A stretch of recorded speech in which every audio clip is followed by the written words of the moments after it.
Hello dear aspirants, मेरा नाम है भानु शर्मा और आप देख रहे हैं important bills and acts for UPSC prelims 2022 and 2023 on Arpita Sharma classes.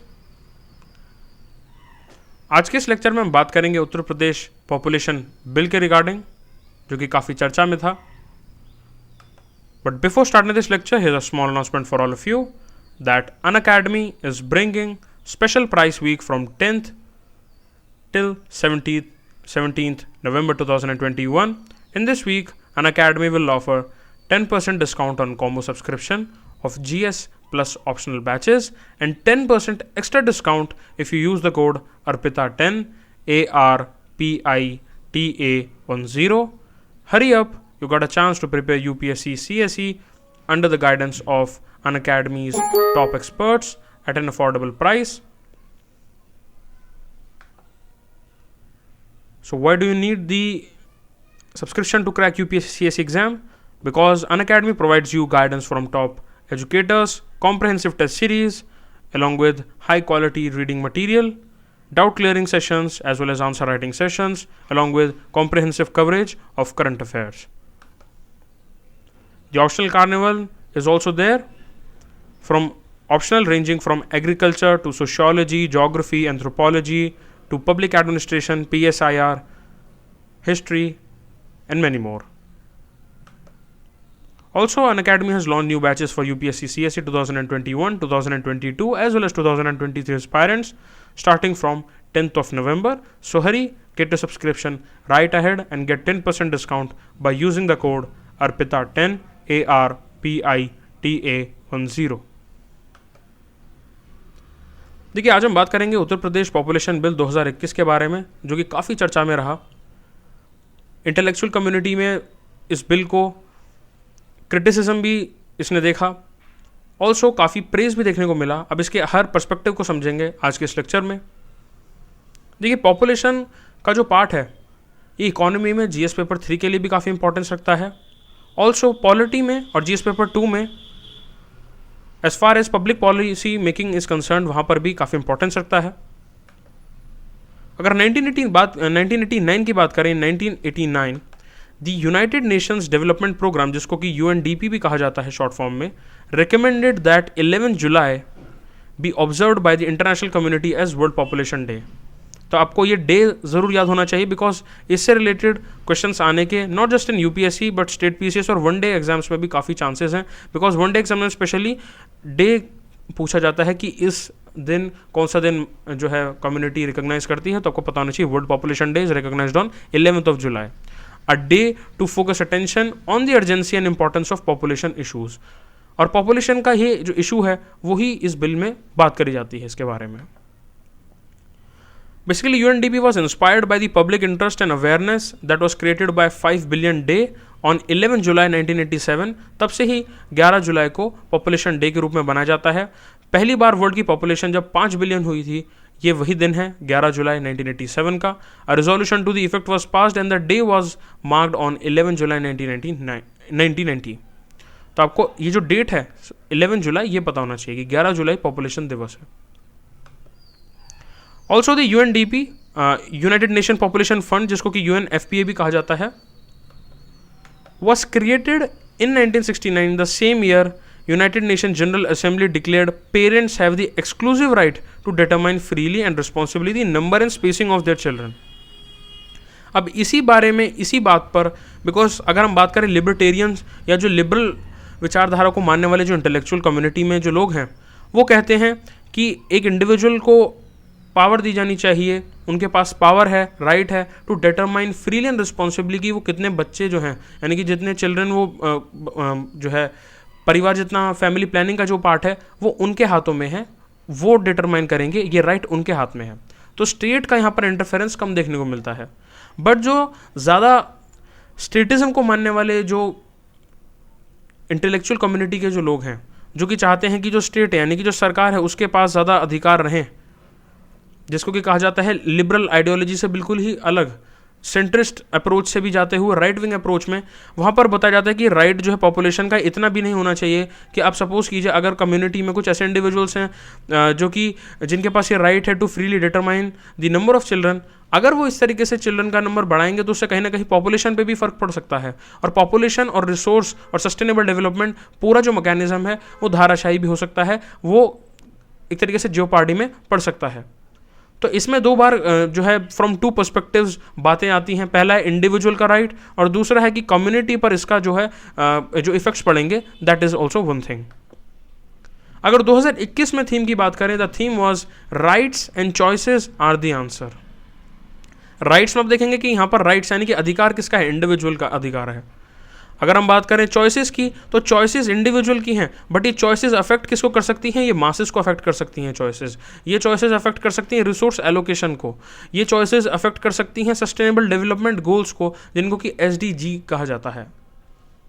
Weather baby boom और बस्ट, बेसिकली बेबी बूम अगर होगा या बेबी बस्ट अगर होगा, बस्ट यानी कि पॉपुलेशन श्रिंक हो जाएगी, बूम का मतलब है पॉपुलेशन बहुत ज़्यादा ग्रो करेगी। The solution to shifting fertility rates lies in prioritising all people's reproductive health as well as rights. अगर हम यूपी के नए पॉपुलेशन पॉलिसी के बारे में बात करें, यानी कि उत्तर प्रदेश में जो नई पॉपुलेशन पॉलिसी जो कि बिल में बताई गई है, उसमें देखिए 5 टारगेट्स को रखा गया है। द पॉलिसी प्रपोजेस 5 की टारगेट्स, तो आप इसको पॉलिसी 5 टारगेट्स के रूप में याद रख सकते हैं, पॉलिसी के 5 टारगेट्स के रूप में। पहला इसमें आता है पॉपुलेशन कंट्रोल। देखिए इंडिया जो है वो सेकंड लार्जेस्ट पॉपुलेशन है आफ्टर चाइना, लेकिन अगर इसी तरीके से पॉपुलेशन को कंट्रोल नहीं किया जाता और जो बूम है वो इसी तरीके से राइज करता है, तो चाइना को भी हम पीछे छोड़ देंगे और फर्स्ट लार्जेस्ट पॉपुलेशन जो है वर्ल्ड में इंडिया का नाम आ सकता है। इसीलिए यूपी के नए पॉपुलेशन पॉलिसी में ये बात देखने को मिलती है, जिसमें पहला टारगेट पॉपुलेशन कंट्रोल का टारगेट है। उसके बाद जो सेकंड टारगेट है, it is ending curable maternal mortality and illnesses, that is the second target. The third target to achieve is ending curable infant mortality and ensuring betterment in their nutrition status. और ये betterment of nutrition status, देखिए अगर population बहुत ज़्यादा होगी तो केवल और केवल रिसोर्सेज की ज़रूरत नहीं होगी। Even if the government, the public policy makers are able to provide resources, food, but उस फूड या रिसोर्स को सही जगह तक पहुंचाना, यानी कि जो उसका एलोकेशन है वो भी बहुत ज़्यादा मुश्किल हो जाता है जब पॉपुलेशन बूम पर होती है, पॉपुलेशन बहुत ज़्यादा होती है। इसकी वजह से न्यूट्रिशनल स्टेटस जो है वो स्पेशली इन्फेंट में और ज़्यादा डिक्रीज हो जाता है। मदर या जो मैटरनल मोर्टेलिटी है, ये जो मैटरनल इलनेस है, ऐसे केसेस बहुत ज़्यादा देखने को मिलते हैं। बिकॉज न्यूट्रिशन अगर ख़राब होगा तो जो मिटिगेशन स्ट्रैटेजीज जो होती हैं, यानी कि बीमार होने से पहले ही आप अच्छा न्यूट्रिशन रखें, वो पूरी तरीके से डिस्ट्रॉय हो जाती है। उसको आप कर ही नहीं पाते, मिटिगेशन स्ट्रैटेजीज जो है उनको आप डेवलप कर ही नहीं पाते हैं, यूज़ नहीं कर पाते हैं ऑन द ग्राउंड रियलिटी। अब देखिए इसमें 2 पार्ट्स आते हैं। एक है डिजीज से पहले का पार्ट, जिसमें हम मिटिगेशन स्ट्रैटेजीज को यूज़ कर सकते हैं, प्रिवेंशन बेसिकली, जिसको कहा जाता है, एक कहावत भी है, prevention is better than cure. तो न्यूट्रिशन को अच्छा रखा जाए तो डिजीज़ होने के चांसेस ही कम हो जाएंगे। उसके बाद पोस्ट डिजीज़ में आ जाता है कि जो डिजीज़ हो चुका है अब उसके लिए मेडिकल फैसिलिटीज़ अवेलेबल हैं। अब जहाँ पर पॉपुलेशन ज़्यादा है, रिसोर्सेज कम है, उसमें भी रिसोर्स एलोकेशन एक बहुत बड़ी प्रॉब्लम है। यहाँ पर दोनों ही तरफ से एक प्रॉब्लम सामने आती है। इसी को एड्रेस करता है new population policy bill of Uttar Pradesh. Also betterment of sexual and reproductive health related information, जो कि इंडिया में बहुत ही कम है और एक बहुत ही सोशल टैबू भी बना रहता है। And also facilities among the youth and care of the elders as well. अगर हम बात करें betterment of sexual and reproductive health related information, देखिए इंडिया के अंदर इससे जुड़ा हुआ काफ़ी सोशल स्टिग्मा और टैबू देखने को मिलता है। ये भी एक बहुत ही प्रोग्रेसिव स्टेप है in the Uttar Pradesh new population policy. The UP government law commission has also prepared a population control bill under which a 2 child norm will be implemented and promoted. अब देखिए इसमें 2 बच्चों का यानी कि 2 चाइल्ड नॉर्म रखा गया है। अब ये 2 चाइल्ड पॉलिसी या 2 चाइल्ड नॉर्म, आप इसको कनेक्ट कर सकते हैं मैल्थस की पॉपुलेशन थ्योरी से, जो कि इकोनॉमी का पार्ट है। Also you can connect this 2 child policy with that of China. और इसी के ऊपर वेस्टर्न इंटेलेक्चुअल वर्ल्ड में बहुत ज़्यादा डिबेट्स होती हैं कि एक इंडिविजुअल के पास राइट है कि कितने पॉपुलेशन कि कितने उन्हें जो बच्चे हैं या जो फैमिली प्लानिंग है वो कैसे किस तरीके से करनी है, या फिर स्टेट इसमें इंटरफेयर करेगा। बिकॉज अगर स्टेट इसमें इंटरफेयर करता है तो स्टेट को खड़ा करा भी इंडिविजुअल्स नहीं है। तो ये एक डिबेट का पार्ट है। लेकिन यूपी गवर्नमेंट की लॉ कमीशन ने प्रिपेयर करा है इस तरीके का पॉपुलेशन कंट्रोल बिल, जिसमें मेजर जो बात करी गई है वो 2 चाइल्ड नॉर्म की करी गई है।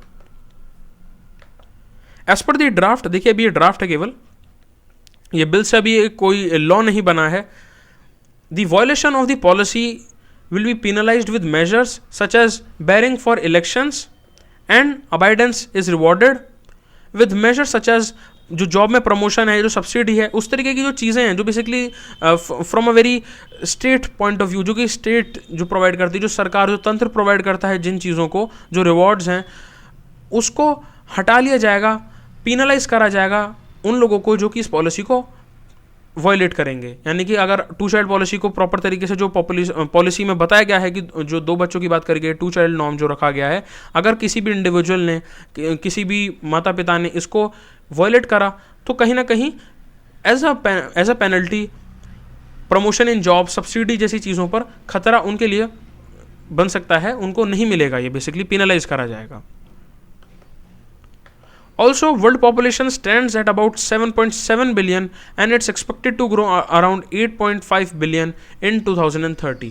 ऑलमोस्ट आप देख सकते हैं कि ऑलमोस्ट 9 से 10 सालों में 7.7 से 8.5 बिलियन हो सकता है ये, and 9.7 billion in 2050 and 10.9 billion जो कि ऑलमोस्ट अराउंड 11 बिलियन तक पहुंच सकता है इन 2100। अब देखिए इतनी जो बड़ी ड्रामेटिक ग्रोथ है पॉपुलेशन की, इसकी वजह से हो ये रहा है, it has been driven largely by increasing the number of people surviving to reproductive age, and it has also been accompanied by major changes in the fertility rates। पहले के समय में फर्टिलिटी रेट्स का जो पहले जो चीज़ें थी और जो अब है फर्टिलिटी रेट्स में बहुत ज़्यादा चेंज आ चुके हैं। ऑल्सो अर्बनाइजेशन की वजह से और एक्सेलरेटिंग माइग्रेशन की वजह से ये पॉपुलेशन का जो इशू है ये और बहुत ज़्यादा पीक पकड़ चुका है। These trends will have far reaching implications for the generations to come, जिसमें आप देखिए कि रिसोर्स जो है वो लिमिटेड ही हैं। हमें रिसोर्सेज के बारे में, स्पेशली जो डेवलपिंग कंट्रीज़ हैं या जो अंडर डेवलप्ड कंट्रीज़ हैं, उन्होंने अभी इस तरीके की कोई मिटिगेशन स्ट्रैटेजी या फिर कोई रिन्यूएबल रिसोर्सेज जो हैं जिसको कहा जाता है कि सस्टेनेबल डेवलपमेंट में जो प्रेजेंट की नीड्स भी फुलफिल हों और फ्यूचर जनरेशन के लिए भी हम रिसोर्सेज को बचा कर रखें, वाइज और जुडिशियल यूज़ हो। बट जो बीच का जो समय है प्रेजेंट और फ्यूचर का, उस समय में हम कोई ऐसी टेक्नोलॉजी को जो है डिवाइस करें, मैकेनिज्म को खड़ा करें जिससे कि रिसोर्स का जो शिफ्ट है from non renewable to renewable हो जाए। बट अगर ऐसे ही पॉपुलेशन बढ़ती रहेगी तो इस वाले पार्ट में प्रेजेंट और फ्यूचर का जो बीच का जो समय है इसमें बहुत ज़्यादा प्रेशर पड़ सकता है, बहुत ज़्यादा, even on the public policy makers, even on the technical aspects of it. Because resources आपको अगर बनाने हैं या किसी तरीके से मैकेनिज्म खड़ा करना है, रिसोर्सेज को पता लगाना है कौन से रिन्यूएबल रिसोर्सेज हैं, जैसे कि आजकल बात करी जाती है ड्राइवरलेस कार्स और उसमें बैटरी से चलने वाली कार्स, इलेक्ट्रॉनिक कार्स। उस केस में भी अगर ग्रोथ इतनी ज़्यादा है तो पॉपुलेशन को नॉन रिन्यूएबल सोर्स तो प्रेजेंट जनरेशन ही अगर उसे ख़त्म कर देंगे तो फ्यूचर के लिए कुछ बचेगा नहीं। अब इसमें देखिए अफेक्टेड एरियाज बहुत ही बड़े लेवल पर आता है, जिसमें सबसे बड़ा पार्ट आता है इकोनॉमिक डेवलपमेंट का। इंडिया में अगर हम बात करें एम्प्लॉयमेंट अपॉर्चुनिटीज़ और इकोनॉमिक डेवलपमेंट का बहुत ही स्लो पेस में चलना, या फिर जितना ज़्यादा इफेक्ट होता है बेसिकली, जितना जिसको कहा जाता है इनपुट प्रोसेस आउटपुट साइकिल, जितना इनपुट है by government authorities, by public policy makers, even by public private partnerships, उतना आप देखेंगे कि आउटपुट नहीं आता है। बिकॉज जो इनपुट और आउटपुट साइकिल में जो बीच में जो प्रोसेस आता है पब्लिक पॉलिसी में बनाने के लिए, यानी कि आपने पॉलिसी बना दी दिल्ली में पब्लिक पॉलिसी मेकर्स ने, जब उसे ग्राउंड रियलिटी पे इनपुट करा तो उसका जो आउटपुट आएगा वो बहुत ही कम इसलिए आता है बिकॉज इकोनॉमिक डेवलपमेंट आप कितनी करना चाहें लेकिन पॉपुलेशन कहीं ना कहीं एक लिमिटिंग फैक्टर आ जाता है। ये बिल्कुल ऐसा ही है कि 1000 अगर जॉब्स निकलती हैं तो आप ये भी देख सकते हैं कि उसमें अप्लाई करने वाले लोग कितने ज़्यादा हैं। इससे एम्प्लॉयमेंट अपॉर्चुनिटीज़ पर बहुत बड़ा फ़र्क पड़ता है, इनकम डिस्ट्रीब्यूशन पर इसका बहुत फ़र्क पड़ता है। It's almost like supply demand. अगर स्किल मैन पावर ज़्यादा है और जो पे स्ट्रक्चर है, जो रेन्यूमरेशन है, अगर वो कम है, उसके बेसिस पर इनकम डिस्ट्रीब्यूशन भी बहुत बुरी तरीके से अफेक्ट होता है। इसलिए आप देखेंगे कि जो पे स्ट्रक्चर इंडिया में लाइक प्रोफेसर या फिर अटॉर्नीज का जो होता है, जिसको कि लॉयर्स भी कहा जाता है, उनका स्टार्टिंग का जो फ्रेशर बेस है, जो इनकम डिस्ट्रीब्यूशन है, वो बहुत ही कम होता है in comparison with the developed countries. इसीलिए ब्रेन ड्रेन जैसी प्रॉब्लम भी देखने को मिलती है, जहाँ पर इंडिया में जो टैलेंट है वो बाहर की तरफ, यानी कि स्पेशली वेस्टर्न डेवलप्ड कंट्रीज की तरफ माइग्रेट कर जाता है। और इससे एक पॉवर्टी वाला पार्ट भी आता है, and also social protections are also there. These are the affected areas because of the sudden rise in the population. They also affect efforts to ensure universal access to healthcare, education, housing, sanitation, water, as well as food and energy. इसलिए water crisis और specially sanitation का जो part है, water crisis इसलिए काफ़ी बार news में रहता है, चर्चा में रहता है कि कोई ना कोई जो देश का जो गांव है या कोई सिटी है, उसके बारे में आप देखते हैं कि हर दूसरे या तीसरे दिन कोई ना कोई वाटर स्कैरसिटी की न्यूज़ हेडलाइन पर दिखती ही है। एजुकेशन पर भी इसका बहुत बड़ा इफेक्ट पड़ता है, जहाँ पर मोनोपोलाइज हो सकती है पर्टिकुलर एजुकेशनल फील्ड।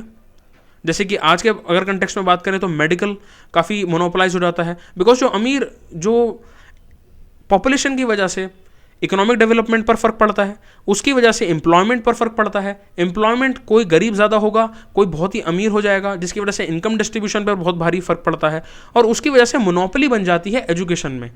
तो आप ये देखेंगे कि सरकारी अस्पताल जो हैं और जो प्राइवेट अस्पताल हैं, या फिर सरकारी इंस्टीट्यूशंस और प्राइवेट इंस्टीट्यूशंस, उनमें आपको एक अलग ही सर्विसेज का फर्क देखने को मिलेगा, डिफरेंस देखने को मिलेगा of the services, of the skills और the knowledge that is being imparted. और ये मोनोपोलाइजेशन जो हो जाता है even in the education sector, like कुछ ऐसे कॉलेजेस या कुछ ऐसे पर्टिकुलर इंस्टीट्यूट्स हैं जहाँ पर आपको एक ही तरीके के इनकम डिस्ट्रीब्यूशन से आने वाले, इनकम फैमिली से आने वाले, रिच इनकम फैमिली से आने वाले स्टूडेंट्स ही देखने को मिलेंगे। उसकी वजह से फर्दर फिर सरकार को और ज़्यादा रिसोर्स लगाने पड़ते हैं टू डिवाइस अदर सिस्टम्स। तो ये ऐसी प्रॉब्लम है जिस एक प्रॉब्लम की वजह से दो प्रॉब्लम, और दो प्रॉब्लम की वजह से कंसेक्यूटिवली 3 और 4 प्रॉब्लम आती हैं, और सरकार को अपने रिसोर्सेज जो वो एक और अच्छे प्रोग्रेसिव चीज़ में लगा सकते थे, वो जो प्रॉब्लम बढ़ रही हैं एक के बाद दो, दो के बाद 3, उन सभी को ख़त्म करने के लिए अलग सिस्टम बनाने में जाता है। Before I further go into the lecture, here's a small announcement for all of you that Unacademy has started free test series for UPSC CSE by the name Abhiyan Daily Static Quiz. This is a 15 MCQ test series along with T20 Daily Current Affair test series November, as well as Unacademy Combat. Now the Abhiyan Daily Static Quiz has started. It's about 15 minutes and Monday to Friday 10 a.m. T20 Daily Current Affair test series is from Monday to Friday 7:30 p.m. and Unacademy Combat 50 MCQ 60 minutes every Sunday 11 a.m. in the morning. अब देखिए India के अगर context में बात करते हैं कि India के कंटेक्स्ट में पॉपुलेशन रिलेटेड इश्यूज कौन से हैं, बिकॉज ये इशू कहीं पर भी, चाहे कोई भी देश हो, पॉपुलेशन के इश्यूज देखने अब मिल रहे हैं। इसका सबसे बड़ा जो और सबसे सिंपल उदाहरण है वो आप देख सकते हैं कि जो नॉर्डिक कंट्रीज़ हैं, नॉर्डिक कंट्रीज़ या जो यूरोपियन कंट्रीज़ हैं, उसमें भी यूरोपियन यूनियन वाला जो पार्ट है, EU वाला जो पार्ट है, वहाँ पर क्रंच देखने को मिल रहा है, बिकॉज वहाँ पर पॉपुलेशन में मैन पावर की बहुत बड़ी कमी है, पॉपुलेशन बहुत कम है। ऑल्सो इंडिया के कंटेक्स्ट में अगर हम बात करते हैं, एशिया के कंटेक्स्ट में बात करते हैं, डेवलपिंग कंट्रीज़ के कंटेक्स्ट में बात करते हैं, तो वहाँ पर नौकरियाँ कम हैं, लेकिन एम्प्लॉयमेंट अपॉर्चुनिटीज़ कम हैं, लेकिन पॉपुलेशन बहुत ज़्यादा हाई है। तो ये जो डिसबैलेंस है, देखिए अगर इम्बैलेंस क्रिएट होता है इसका, if imbalance is created on the population side, चाहे वो पॉजिटिव ट्रेंड में हो, चाहे वो नेगेटिव ट्रेंड में हो, चाहे वो बेबी बूम में हो, या फिर चाहे वो पॉपुलेशन डिटोरिएशन यानी कि जो कम होता है पॉपुलेशन राइज में हो या पॉपुलेशन फॉल में हो, दोनों ही केसेस में देखने को मिलेगा। इंडिया के केस में पॉपुलेशन बढ़ रही है और रिसोर्सेज लिमिटेड हैं, सिस्टम्स को सेटअप करने के लिए कुछ समय चाहिए, लेकिन जब तक वो समय जितना रिक्वायर होता है फ्रॉम प्रेजेंट टू फ्यूचर, उतने समय में पॉपुलेशन और बढ़ जाती है, और एक तरीके से ये रेस अगेंस्ट टाइम की तरीके से चलता है, जिसमें पॉलिसी नई नई बनाई जानी बहुत ज़रूरी है विद अ इम्प्लीमेंटेड स्ट्रैटेजी जो कि एक्चुअल सेंस में ग्राउंड रियलिटी पर काम करे। अब इंडियाज़ पॉपुलेशन रिलेटेड इशूज़ में सबसे पहला रिलेटेड इशू आता है लार्ज साइज़ का। देखिए इंडिया की अगर हम बात करते हैं तो इंडिया के पास ऑलमोस्ट 2% वर्ल्ड का लैंड मास है, लेकिन अगर पूरे वर्ल्ड की पॉपुलेशन को कंसिडर किया जाए तो 16% पॉपुलेशन, ग्लोबल पॉपुलेशन इंडिया में ही रहती है। तो जहाँ पर 2% हमारे पास केवल वर्ल्ड का लैंड मास है, उसमें 16% population of the global one India में ही है। तो कहाँ पर 2% और कहाँ पर 16%, ऑलमोस्ट अराउंड 8 टाइम्स, 8 गुना ज़्यादा stress. It has been reported that India will soon surpass China's population, जो कि अभी फिलहाल is the country with the largest population. अब इसमें जो एक और बात आती है वो है फास्ट ग्रोथ, कि इंडिया में पॉपुलेशन जो है, देखिए पॉपुलेशन का मतलब ये नहीं होता कि पॉपुलेशन बढ़ ही रही है। अगर इंडिविजुअल्स का बर्थ हो रहा है, दे आर बीइंग बोर्न, उस केस में ऐसे भी इंडिविजुअल्स हैं जिनकी डेथ हो रही है। और ये लाइफ की एक बहुत ही रियलिटी है कि अगर कोई किसी का अगर बर्थ हुआ है तो साइमल्टेनियसली किसी ना किसी कोने में देश के डेथ भी हो रही है। लेकिन ये जो पार्ट है बैलेंसिंग करने का, अगर ज़्यादा बर्थ हो रहा है लेकिन डेथ कम है तो पॉपुलेशन राइज ही होगा। And this mismatch in birth and death rate has resulted in the fast growth of population in the past few decades. अब सबसे बड़ा एक और पार्ट आता है इसमें एजुकेशन एंड पॉपुलेशन ग्रोथ का भी।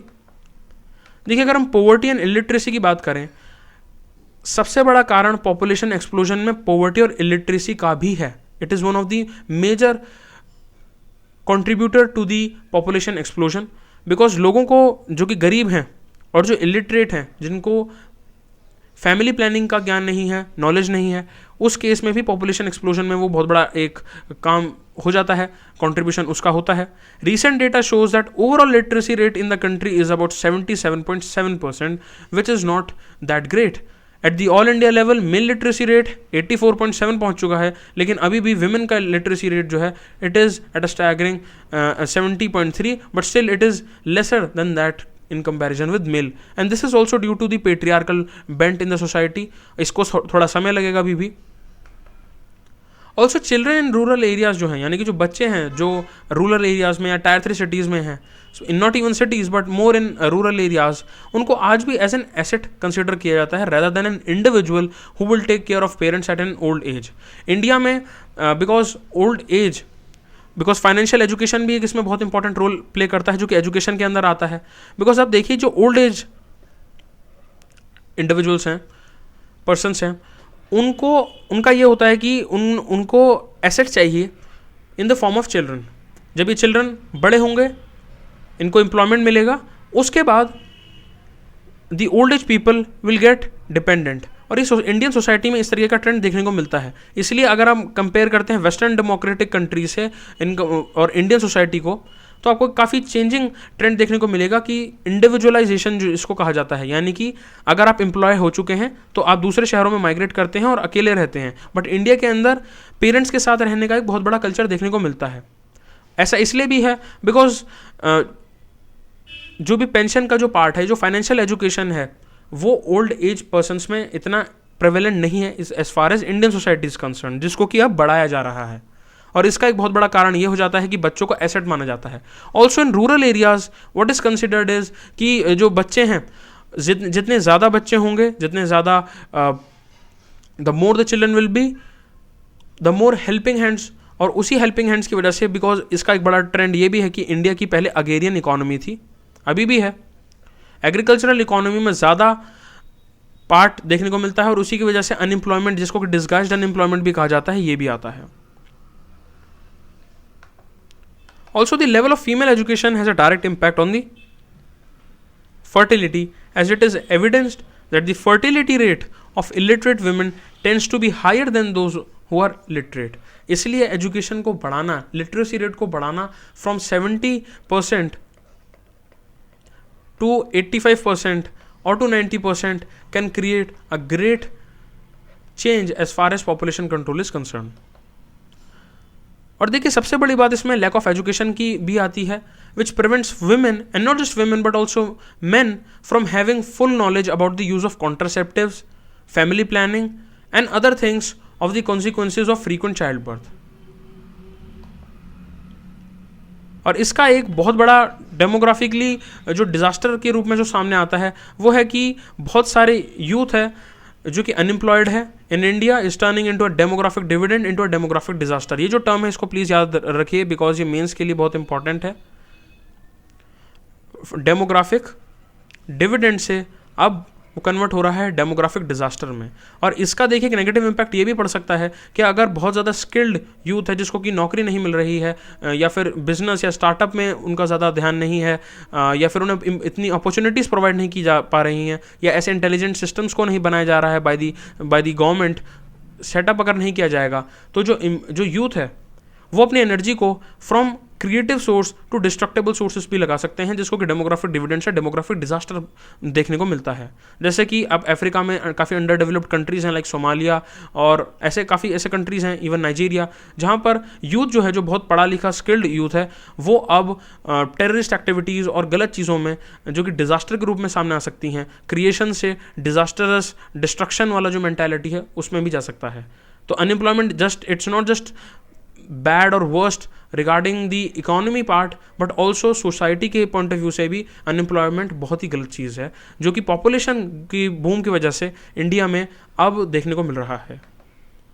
The youth potential is often refer to as demographic dividend, which means कि if the youth is available in the country are equipped with quality education, ऐसी एजुकेशन जो actual sense में ground reality पर काम करे, जो इंडस्ट्रियल पॉइंट ऑफ व्यू से भी अप टू डेट हो, and also the skills training, they will not only get suitable for employment but also वो नौकरी तो करेंगे ही, हो सकता है वो अपने इंटेलिजेंट सिस्टम, स्टार्टअप्स या बिजनेसेस को, अपने फर्म्स को और ज़्यादा स्केल अप कर पाएँ, जैसे कि हम अमेरिका में देखते हैं, towards the economic development of the country. अब बात आती है, ये तो काफ़ी नेगेटिव्स और पॉजिटिव्स हो गए, लेकिन अब आगे क्या हो सकता है। देखिए, फैमिली प्लानिंग एक बहुत ही बेहतरीन और इफेक्टिव टूल है to ensure a stable rise in the population. Population का बढ़ना गलत नहीं है, लेकिन पॉपुलेशन का बहुत ज़्यादा बढ़ जाना, जिसमें कि रिसोर्स को भी हम प्रॉपरली कैप्चर नहीं कर पा रहे हैं, रिसोर्स के अलग अलग मैकेनिज्म को हम सेटअप नहीं कर पा रहे हैं, अलग टेक्नोलॉजी को नहीं हम बना पा रहे हैं, R&D यानी कि रिसर्च एंड डेवलपमेंट प्रॉपर तरीके से ना कर पाएँ, तो उस केस में फैमिली प्लानिंग एक बहुत बड़ा और बहुत बढ़िया सोल्यूशन है। It's an effective tool to ensure a stable rise in the population. और ये गवर्नमेंट, चाहे वो यूनियन लेवल पर हो, केंद्र सरकार हो या राज्य सरकार हो, या फिर लोकल गवर्नमेंट ही क्यों ना हो, या local citizens and civil societies should promote awareness, and they also have the onus to promote this. Onus यानी कि रिस्पॉन्सिबिलिटी, कि वो सेक्सुअल एंड रिप्रोडक्टिव राइट्स जो हैं विमेन के, उनके बारे में लोगों को अवेयर करें, स्पेशली विमेन को अवेयर करें और इनकरेज भी करें इसके बारे में, and also encourage the use of contraception. आज भी सेक्स एजुकेशन इंडिया में काफ़ी एक टैबू ही बना रहता है, सोशल स्टिग्मा काफ़ी इसके साथ जुड़ा हुआ है, parents don't want to talk about this. In fact civil societies भी बहुत ही टायर 1 सिटीज़ में अगर हम बात करें, वहाँ पर ही अवेयरनेस कैंपेन्स और प्रोग्राम्स होते हैं, उसको बढ़ाना बहुत इंपॉर्टेंस रखता है, बिकॉज वो भी इनफैक्ट फैमिली प्लानिंग में मदद करेगा। There is also need for well research planning. यहाँ पर R&D का पार्ट आ जाता है, रिसर्च एंड डेवलपमेंट का भी, जो कि इंडिया में होना ज़रूरी है for planning and implementation on how to harness the population growth for the maximum economic benefit. Population को, अगर जो ग्रोथ भी है इंडिया में, अगेरियन इकोनॉमी को समझते हुए, पॉपुलेशन की ग्रोथ को समझते हुए, अगर हम इसी को चेंज कर अपने ही इकोनॉमिक बेनिफिट के लिए मैक्सिमाइज कर दें for the society and for the country, तो इंडिया की ग्रोथ काफ़ी ज़्यादा एक्सपोनेंशियली हाई हो सकती है in the coming years. In order to have a better future for the healthy planet and the attainment of the sustainable development goals, जिनको कि SDGs भी कहा जाता है, related to poverty, gender equality, economic growth among others, is critical. यहाँ पर ये newspaper में क्लिपिंग जो आई थी, दिस इज दी पार्ट, जहाँ पर आप देख सकते हैं that the Uttar Pradesh population policy 2021 to 2030 was launched to reduce maternal and infant deaths in a time bound manner। और इस पॉलिसी के बारे में TFR यानी कि टोटल फर्टिलिटी रेट के अंदर डिक्रीज की बात करी गई है, MMR यानी कि मैटरनल मोर्टेलिटी रेट की डिक्रीज की बात करी गई है, इन्फेंट मोर्टेलिटी रेट की डिक्रीज की बात करी गई है। Also male methods of contraception use के बारे में भी बताया गया है, and also modern contraceptive prevalence rate have also been you can see here.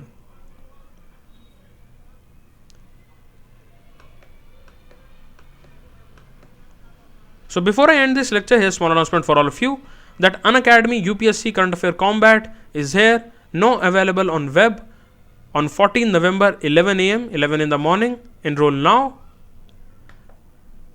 Use the code ARPITA10 ARPITA10 and enroll now for the Unacademy UPSC Current Affair Combat. Thank you and have a great day. Unacademy, let's crack it.